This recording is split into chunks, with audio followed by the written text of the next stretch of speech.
Hi all, a great morning to all. Welcome to VC Academy. This is VC here. In today's class, we will discuss about morphology of flowering plants. So what we will discuss today, in today's concept, we will see about the basic information what is required to understand the morphology of flowering plants, like the root system, shoot system, and what are the various parts and how the modifications takes place and all. So let's go into the concept without any late. So we can see the image of a flowering plant which bears all the parts of it. In order to understand or for any successful attempt at classification and understanding any higher plant, so in order to understand what a higher plant consists of or has in it, so in order to attempt it clearly, to understand the classification, one must know the following factors. We need to know about the possible variations in different parts found as adaptations of the plant to their habitats for protection, climbing, storage, etc.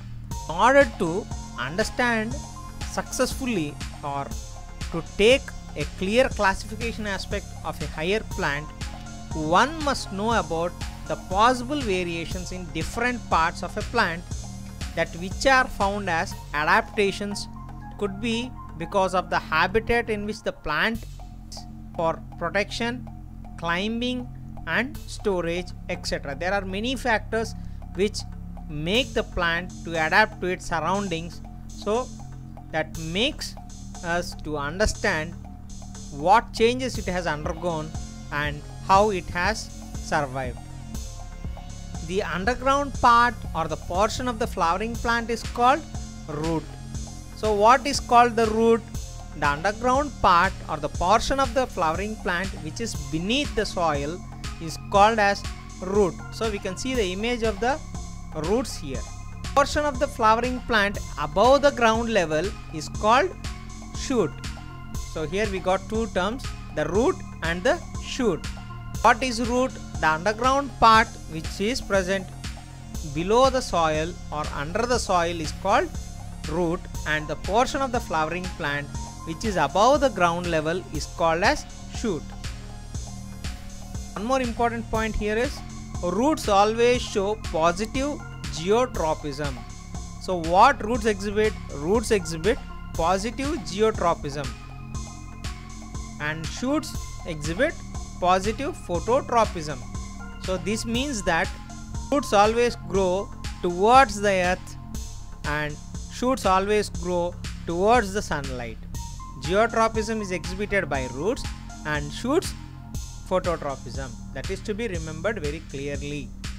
So in order to understand the plant, one must understand or one must know the possible variations which are present in the plant, that which are found as adaptations by that plant to their habitats which are made for their protection, climbing and storage. So let's see one by one. Root. What is root? The underground part of the plant is called root. So what is root? The underground part of the plant which is beneath the soil is called as root, and these roots are observed or categorized as three types. So into how many categories the roots are classified? We can categorize roots into three types. They are taproot, fibrous root and adventitious root. So what are the three types of roots we are having? One is taproot, fibrous root and adventitious root.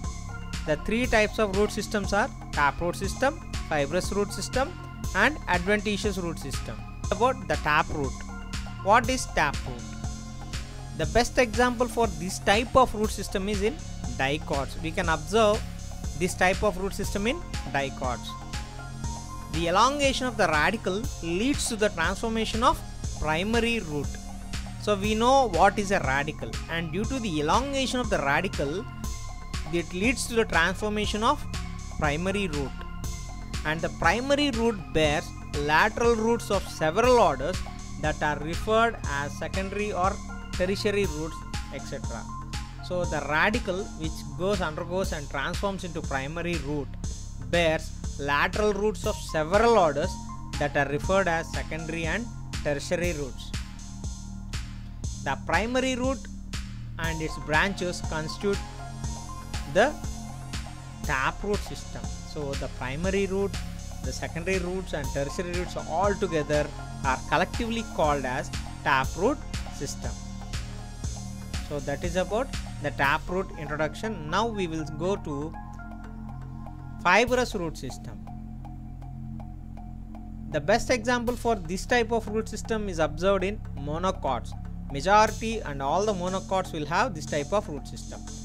And here what is to be remembered is the primary root is short-lived and is replaced by a large number of roots. One thing that which we have to keep in our mind is that in monocots the primary root is short-lived and it is replaced by a large number of roots which are in bunch. These roots originate from the base of the stem and constitute the fibrous root system. So where these roots originate? These roots originate from the base of the stem and constitute the fibrous root system. And next we have adventitious root system. What is adventitious root system? As we have seen in monocots, what we have? We have the fibrous root system, and these adventitious roots are also a type of fibrous roots, and these arise from the parts of the plant other than radicals. So radical gives rise to taproot and the stem bases give rise to monocots, and the other parts of the plant give rise to adventitious root system. These roots are called adventitious roots. The roots which are not originated from taproot type or the fibrous root type is considered as adventitious root system. That is, other parts of the plant which gives rise to the roots are considered as adventitious root system. And coming to the functions of root system. So what are the main functions of root system? The main functions of root system are: one, the first thing is that they provide proper anchorage to the plant parts. With the help of the root system only, the plant can anchorage into the soil and live for a long time. And it helps in absorption of water and mineral salts from the soil. So with the help of the root hairs and rootlets and all, the roots will absorb the water and mineral salts which are present in the soil, and it stores reserve food material. That all we will discuss later, how it stores the reserve food material and what is the reserve food material and all. The basic functions we are talking here. So that is, it stores reserve food material. And lastly, the fourth point, which is helps in synthesizing some plant growth regulators. So plant growth regulators we will see later. So this roots also in synthesis of some plant growth regulators. That is about the functions of root system. So what are the main functions of root system? Firstly, they provide proper anchorage to the plant parts. Second one, it helps in absorption of water and mineral salts from the soil, and it stores reserve food material. And finally, not the least but one of the important thing here is it helps in synthesis of plant growth regulators. That's all for now. In my next class, I will come with the concept of region of roots and the types of root modifications which we have. Hope you all are understanding my concept. Go through the concept clearly, and if you have any doubt, comment us so that we will get back to you. And don't forget to subscribe and share with your friends. Thank you.